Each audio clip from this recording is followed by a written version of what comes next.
네, 원장님 3부 영상 진행하겠습니다. 네, 3부 진행하겠습니다. 저는 어떤 주식을 투자하는 어떤 사람이지만, 저도 주식을 멋모르고 시작을 하고, 누가 가르쳐 주는 사람도 없고, 독학 비슷하게 하다 보니까요, 너무 어렵고 힘든 길을 돌아왔어요. 그래서 제가 먼저 경험하고 아는 것을 누구한테 설명을 해준다 하는 것은 좀 나름대로 어떤 재미도 있고 기쁨이에요.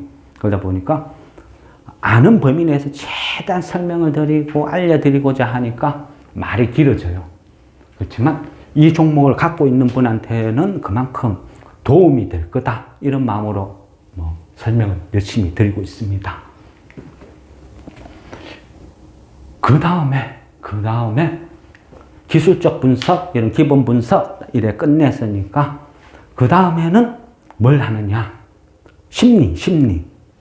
이 주식을 할 때는요, 결국은 사람이라는 게 주식을 사고 팔고 하다 보니까 심리적인 요소가 가장 중요해요.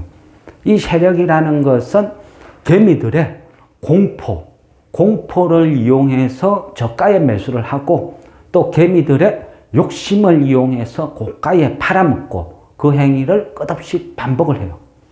그러다 보니까 좋은 회사, 나쁜 회사, 이런 기본적인 거를 조사도 해야 되지만, 이후에 만일 내가 세력이라면 이 주식을 어떻게 포장해서 아주 비싼 가격에 팔아먹을까, 그런 요소가 있나, 이거를 알아보는 것도 아주 중요해요. 우리가 스펙을 하다 보면요, 삼성 스펙, 그죠? 35, 45, 55, 65, 최근에 등록된 75까지 이렇게 쭉 많이 그려야 돼요. 근데 삼성 스펙 2호가 그 MP라는 회사가 초대박이 터지면서 삼성 스펙이 어느 정도 각광을 받아요. 근데 얘는 그냥 제가 봤을 때 허상이에요, 허상. 스펙주가요, 3,000원, 4,000원, 5,000원, 6,000원 할 일이 하나도 없어요. 스펙주는 단지 그냥 페이퍼 컴퍼니. 근데 삼성증권에서 만든 스펙이라 해서 삼성전자급 대접받는다? 이거는 그냥 정신 나간 짓이에요. 그런 것은 단지 투기. 공식같이 투기적인 요소가 강하다, 이래 봐야 돼요. 스펙주가요, 몸값이 높으면 합병 절대 안 돼요. 왜? 상식으로 보세요. 여기까지 설명드렸잖아요. 비상장 기업 입장에서는 스펙주가 한 달 평균 가격, 일주일 평균 가격, 어제 종가, 이 합산해서 가격이 산정한다 했죠. 그러면 그 가격이 높으면 높을수록 비상장 기업 주인 입장에서는 자기 지분을 손해를 봐요. 그런 합병 뭐하러 해요? 스펙이 한 개, 두 개밖에 없는 것도 아니고, 스펙은 늘렸는데. 그래서 스펙은요, 가격이 막 치고 올라간다고 그게 합병이 된다? 그건 착각이에요. 그냥 그것은요, 그냥 허상, 투기라는 거예요. 스펙은 기본적으로요, 어떤 스펙이 이래 만들어지면 자본금이 5억, 6억, 7억, 100, 어떤 기본이 4억짜리도 가끔 있어요. 근데 보통 5억, 6억, 7억, 요 정도 선에서 결정이 돼요. 그거 한 주당 2,000원에 발행을 하죠. 그러면 한 주당 2,000원을 발행해서 이 돈을, 예를 들어서 그 5억짜리라고 하면 2,000원을 발행하면 100억이 들어와요. 이 100억을 은행에다가 예치를 해둬요. 예치를 해두고, 이 돈은 그 당시에 금리를 적용받아서 계속 은행에 잠자고 있어요. 근데 스펙이라는 것도 페이퍼 컴퍼니지만 따지고 보면 회사라는 거예요, 회사라는 거는 운영을 하기 위해서 기본적인 돈이 들어가요. 돈이 들어가다 보니까 이걸 어떤 식으로 하느냐 하면요, 나름대로 이 스펙을 만들 때 최대 주주 한 명이 나타나요. 얘가 최대 주주가 되고, 거기에 감사, 회계 이런 거를 표면적으로 다 둬요. 그러다 보면 얘가 아무 일도 하는 거 없는 것 같지만 돈은 나가는 거예요. 그러면 그 돈을 누가 내요? 아무도 안 내죠. 아무도 안 내면 운영이 안 되죠. 그래서 최대 주주로 등록되어 있는 그 사람이 이 스펙에서 가상으로 전환사채를 발행을 해요. 그러면 그 전환사채를 이 사람이 최대 주주로 등록되어 있는 사람이 사는 거예요. 사는데 이때 이제 특혜가 주어지는 거죠. 기본적으로 액면가가 스펙은 다 2,000원이나 그랬잖아요. 그런데 이 운영 자금을 필요로 한 전환사채를 발행할 때는 1,000원에 발행을 해줘요.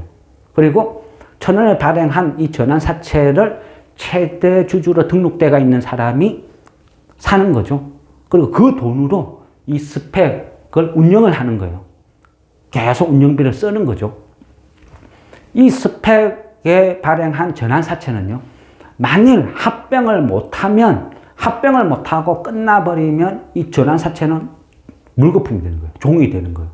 그러니까 제로가 돼서 그냥 손실 처리되는 거예요. 돈을 잃었다는 이야기가 되는 거죠. 그래서 이 스펙 대주주 입장에서는 열심히 노력해가지고 합병을 시켜야 그 합병 이후에 얘가 거래가 재개될 때 자기가 처음에 운영비로 전환시킨 전환사채 얘를 주식으로 받아서 팔아먹을 수가 있는 거예요. 그러니까 전환사채를 갖고 있는 대주주 입장에서는 열심히 뭔가를 해야 돼요. 손해를 안 보기 위해서. 그래서 스펙을 고를 때도요, 가격이 자꾸 높으면 안 돼요. 그리고 그 종토방 보니까, 야, 합병되는데 가격은 왜 이렇게 계속 떨어졌어? 이거 이상한 거 아니야? 이런 이야기를 하는데, 그거는 몰랐어 하시는 말씀. 왜냐? 최근에 장이 전부 폭락을 했죠. 폭락을 하고 전부 52주 신저가를 다 그리고 있어요. 막 50% 떨어진 게 수두룩하죠. 스펙은요, 정상적일 때는 보통 한 2,100원에서 2,200원 이 사이에서 놀고 있어요. 보통. 과거에서는 대부분. 그러니까 한 2,100 몇십 원에서 놀던 게 2,000원 플러스 이자 보장 수익이 있다 보니까 스펙은 잘 떨어지진 않아요. 그렇지만 얘도 2,015원에 합병이 됐죠. 10월 27일 날. 그 말은 뭐냐? 스펙은요, 사전 누출 이런 거 그진없어요. 스펙 특성상. 설사 또 얘가 어떤 사전, 이제 합병에 관한 사전 유출이 되었다 해도, 뭐 코스닥 뭐 거래소처럼, 야, 얘가 무정 공시 떤데 지금 금감이 성은 대기야. 빨리 사라. 땡큐. 딱 사놓고 나면 바로 공시 떠고 상가 가면 냅다 팔아먹고 이게 가능하죠. 그렇지만 스펙은 합병 공시를 미리 알았다 해도 그 내부자가 잘 안 사요. 왜? 사갖고 6개월 동안 기다려야 되는데 6개월 동안 기다리고 6개월 후에 또 무조건 오른다는 보장도 없는데 그러니까 안 사는 거예요. 그래서 스펙주는 어느 날 갑자기 거래 정지 땡 하고 끝나는 거죠. 대부분요, 스펙이 합병되는 게 막 급등해서 막 스펙 합병되고 이런 거 그진 없어요. 올해 최대어라는 NH22호 슈어소프트도 별 특징도 없었어요. 장중에 별 움직임도 없이 2,100 몇십 원에 거래도 안 되고 있다가 갑자기 스톱 이래 된 거란 말이죠. 그래서 스펙의 어떤 심리적인 거는 그런 거다. 뭐 삼성 스펙이라고 막 뛰어들 필요는 없다. 두 번째로 뭐가 중요하느냐? 이 스펙을 최초에 이 스펙을 만들 때 참여하는 사람들을 스펙 발기인이라 그래요. 이 발기인들이 되게 중요해요. 왜? 이 사람들이 얼마만큼 노력하느냐에 따라서 좋은 회사와 합병이 될 수도 안 될 수도 있다. 그러니까 이 최초 발기인으로 참여한 사람이 어떤 제조업의 기업이라든지 아니면 뭐 개인이라든지 아니면 무슨 내가 무슨 장관 출신인데 해가 오고 이런 사람들은 재미없어요. 지가 인맥이 넓어봐야 얼마나 넓겠어요. 또 그 기업이 좋은지 나쁜지 어떻게 판단하겠어요. 그런 거는 별로 재미가 없다. 얘는 전문가들이 스펙 발기인으로 대주주로 앉아있는 회사가 훨씬 확률이 높고 좋다. 그러면 HB 인베스트먼트 얘랑 합병하는 NH23호는 어떻느냐? NH23호 최대 주주는요, SBI 인베스트먼트라는 회사예요. 물론 이 회사는 코스닥에 등록이 되어 있는 회사예요. 약간 성격은 뭐 비슷하다고 볼 수도 있어요. 지분을 13.97 갖고 있어요. 어쨌든 얘도 인베스트먼트니까 약간 개념은 비싼 업종이라 볼 수도 있겠죠. 그러면 얘네들이 13.97% 플러스 전환사채를 갖고 있는 애들인데 만일 HB 인베스트먼트가 안 좋다 하면 얘네들이 나서서 반대를 해버리겠죠. 야, 저건 내가 빠삭하게 하는데 이 바닥 내가 빠꿈인데 쟤 양아치야 하지마 이래 될 수도 있는 거죠. 그러면 개인들이 암만 합병을 기원해도 얘네들 반대하고 이래서 합병 취소된다는 거죠. 대주주가 반대. 근데 SBI 인베스트먼트 쟤네들이 주도해서 얘를 합병을 주선했다는 것은 죽어도 이득이 되니까 그런 행위를 했겠죠. 손해볼 일은 죽었다 깨나도 안 한다는 거예요. 그래서 일단은 이쪽 전문가가 대주주로 앉아있는데 쟤네들이 오케이 했을 때는 일단은 안전장치가 하나 더 있다. 뭔가 좋구나. 이래 볼 수도 있는 거고요. HB 인베스트먼트. 이 회사가 가면 뭐 하는지 한번 알아보죠. 얘네들한테 자세히 알아봐야 되겠죠. 쟤는 또 뭐 하는지, 고아인지, 아니면 형제가 있는지, 아니면 부모님이 있는지. 그래서 HB 인베스트먼트한테 질문을 해요. 너희 아버지 뭐 하시노? 그죠? 그러니까 뭐라고 이야기를 해요? 우리 아버지는요, HB콥이라는 분이세요. HB콥이라는 분이시고, 이 분이 이 HB 인베스트먼트 지분을 40% 갖고 있어요. 그리고 이 HB콥의 대주주가 개인적으로 따로 또 20.3%를 쥐고 있어요. 그리고 우리 자회사 HB 테크놀로지, 얘는 코스닥에 등록이 되어 있어요. 얘가 또 지분을 15% 쥐고 있어요. 왜 이런 구조냐면요. 얘는 인베스트먼트, 투자 회사잖아요. 그러니까 나중에 투자금을 이만큼 벌면 지분 가치만큼 배당금을 다 받아가는 거예요. 우리 지주회사 같은 그런 개념으로 보시면 돼요. 그래서 얘네들이 40%, 20%, 15% 요것만 따져도 그죠? 75, 78, 그죠? 70, 78. 78%가 묶여 있는 거예요. 락이 걸린 거죠. 이렇게 돈 잘 버는 회사의 배당금을 다 땡겨내고 이 대주주가 얘도 갖고 있고 얘도 갖고 있고 얘도 결국은 이 문흥년 이 대주주가 지분 78%다 갖고 있는 거랑 똑같은 거예요. 그럼 이 사람이 그죠? 이렇게 지분을 많이 갖고 있는데 합병됐다고 이 사람이 자기 주식을 팔까요?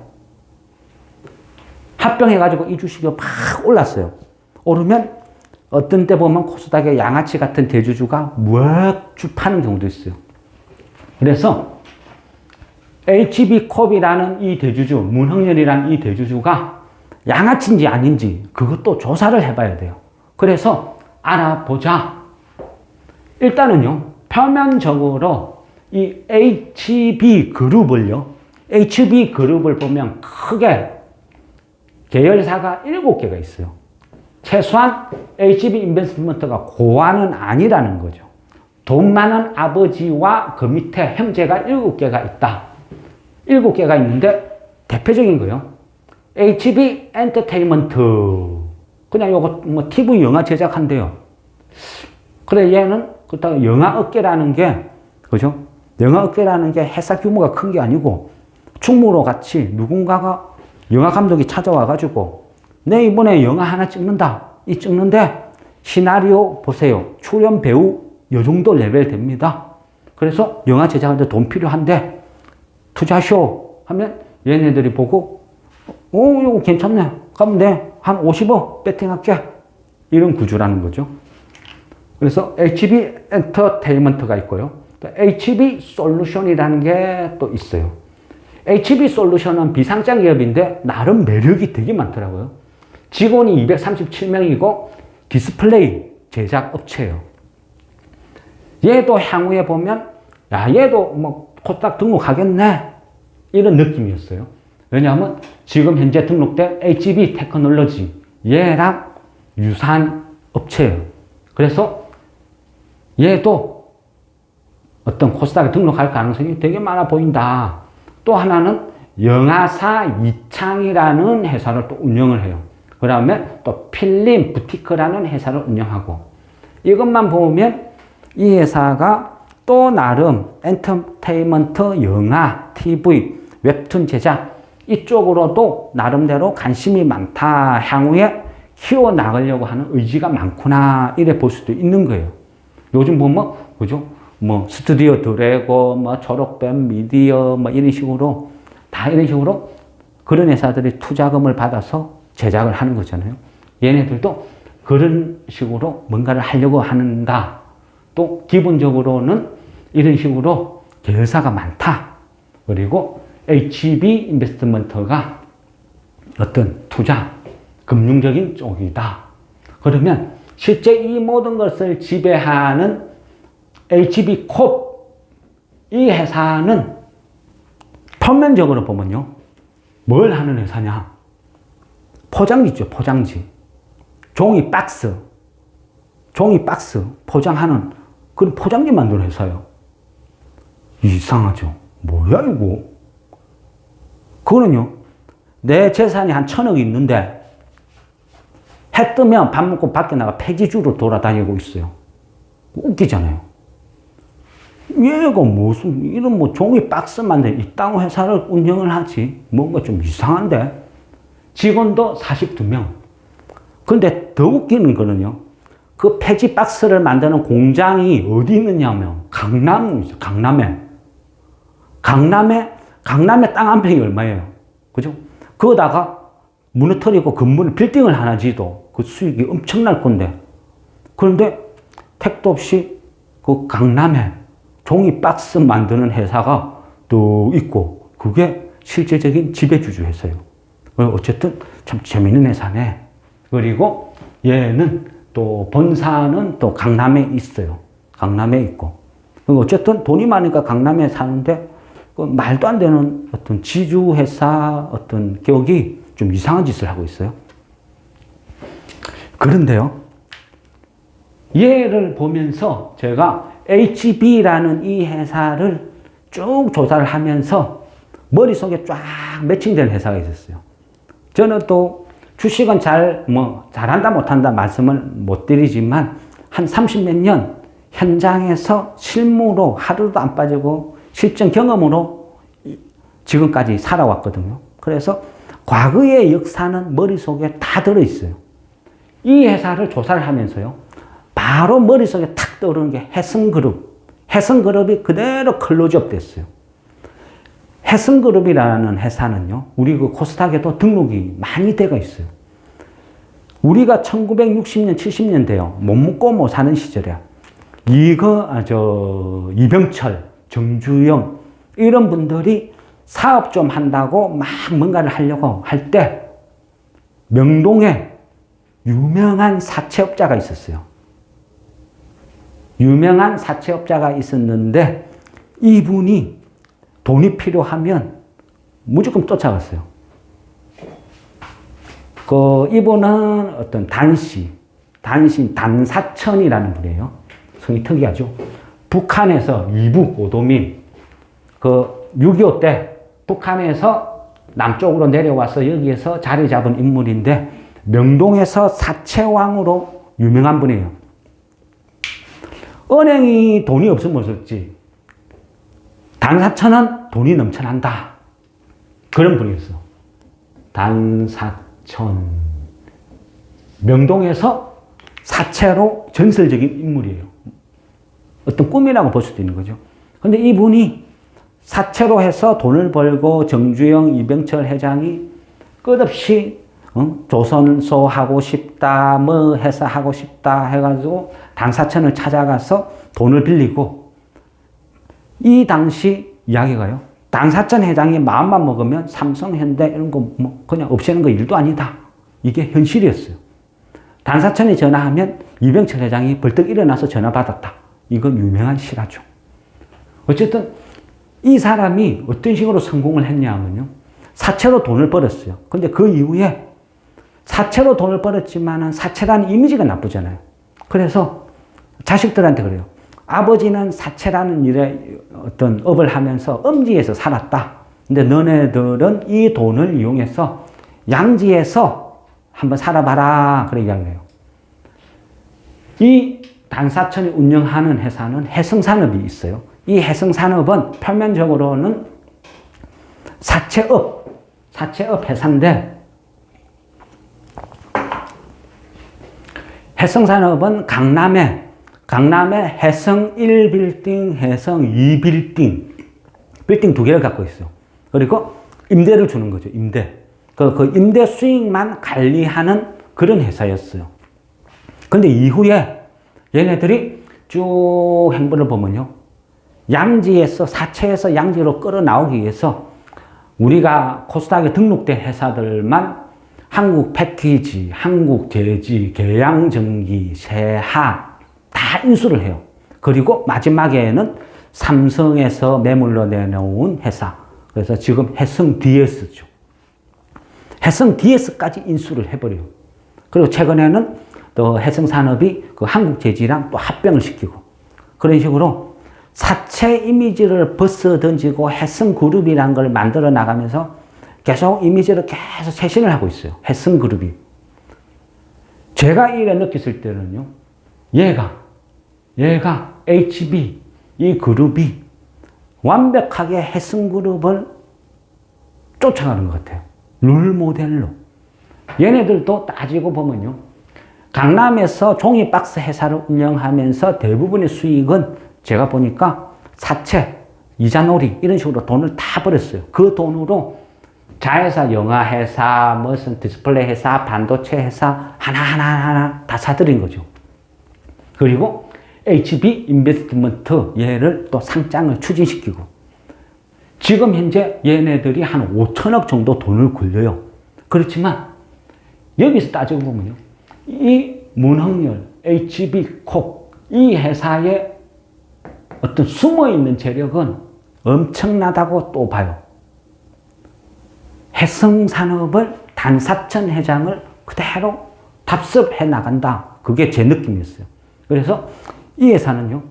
이런 매력이 있어요. 숨어있는 스토리가 너무 많은 거죠.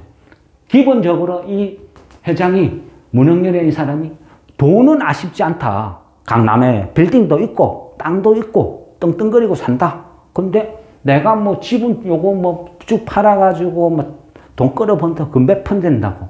이 정도 레벨이니까 얘가 주가가 막 급등한 데서 대주주가 양아치같이 막 팔아먹고 이런 일은 없다. 그리고 78%가 묶여 있다. 스펙주 해봐야, 그죠? 스펙주 해봐야 시총 얼마 안 되죠? 그러니까 스펙주로 등록되는 저 주식수는 얼마 안 돼요. 얼마 안 되고 얘가 갖고 있는 것도 78% 락이 걸려있고 이러다 보니까 얘는 합병이 된 이후에는요. 초품절주가 되는 거예요. 초품절주. 유통주식수가 한 20몇 %밖에 안 되는 초품절주가 되는 거고 그것도 또 기분 좋게 공모되는 거 한 2,300원대의 시초가를 찍고 하니까 얼마나 싸요. 가격도 싸. 이익은 엄청나게 지금 벌고 있어. 대주주 걱정 없어. 대박이 터질 수 있는 완벽한 조건을 다 갖고 있어요. 이런 주식은요. 기본적으로 또 어떤 부분이 있느냐. 캐피탈 업종 중에서는 얘가 1호라 그랬죠. 그러니까 많은 제2의 HB 인베스트먼트를 꿈꾸는 캐피탈 회사들이 얘를 쳐다보고 다 쳐다보고 있을 거예요. 제가 성공을 한지 실패를 한지 어떻게 되는지 행보를 지켜보고 있다는 거죠. 그러니까 시선 집중이 많이 되고 유통 주식 수는 얼마 안 되고 또 얘네들이 이만큼 돈을 많이 번다는 것을 이쪽 계통 금융 업종에서는 애들이 다 알고 있다는 거죠. 그러면 어떻게 하겠어요? 또 얘의 성공은 제2, 제3의 캐피탈 회사의 상장을 도와주는 거예요. 캐피탈 1호가 여기 상장돼가지고 막 빌빌거리고 막 사고 치고 하면 코스닥 협회에서 2호, 3호 캐피탈 회사 등록해 주겠어요? 절대 안 하죠. 얘가 1호로서 얼마만큼 성공 가도를 달리냐에 따라서 2호, 3호가 등록이 되냐 마냐 결정이 되니까 같은 업종에 있는 금융권들이 얘를 급등주를 만들기 위해서 도와줄 가능성도 굉장히 많다. 이것은 추정이죠, 추정. 경험, 주식을 오래 한 사람으로서 추정을 하는 거예요. 이런 일이 벌어질 수도 있다. 확정은 아니고요. 그래서 제가 봤을 때는 대주주 리스크, 실적 리스크, 모든 거 엄청난 저평가 이래 했을 때 4월 10일요. 얘가 기본적으로 이 가격이라는 건요. 가격이란 거는 4월 10일 날 합병 승인이 돼서 첫 거래를 딱 하죠. 그러면 기준가에서 플러스 100%, 마이너스 50% 이게 기준가를 정하는 룰이래요. 그러면 이때 몇 프로가 사자 팔자 들어오는 따라서 최초의 가격이 결정돼요. 그러면 얘가 2,300원이 기준가를 하면 여기에서 플러스 100%, 그러니까 4,600원이 될 수도 있고 마이너스 50%, 1,300원이 2,300원이니까 1,150원이 될 수도 있다. 그러면 여기에서 분위기만 조금 몰아주면 시초가를 4,600원 찍고 여기에서 꿈에 그죠? 개인들이 바라는 꿈의 따상 4,600원에서 또 30% 오르는 상가를 만들 수도 있다. 이래 볼 수도 있는 거예요. 그런데 얘는 제가 봤을 때는 따상 나올 것 같아요. 따상 나오고 한참 갈 것 같아요. 주가를 제가 봤을 때는요. 얘를 이 모든 것을 다 계산을 했어요. 나름대로의 제 계산 방식으로. 야, 초품절주에 대주주 걱정 없고 실적이 이래 급상승하고 지금 현재 투자 성공해가 줄줄이 들어올 수 있는 돈들이 대기하고 있고 이거 뭐 2만 원 해도 하나도 아쉽지 않나요? 그런 생각도 들어요. 얘가 지금 보세요. 얘 지금 해봐야 시총이 650억에 등록된다 했죠. 시총이 650원에 시작을 하는데 지금 HP, SP 이 회사 한 곳만 생각해도 지금 400억을 넘게 벌어놨어요. 시총이 650억인데 말도 안 되죠. 이런 비율이 어디 있어요? 그렇기 때문에 얘는 2만 원 갖다 놔도 전혀 손색이 없다. 왜? 실적이나 모든 게 뒷받침 해준다. 이게 제가 판단한 부분이에요.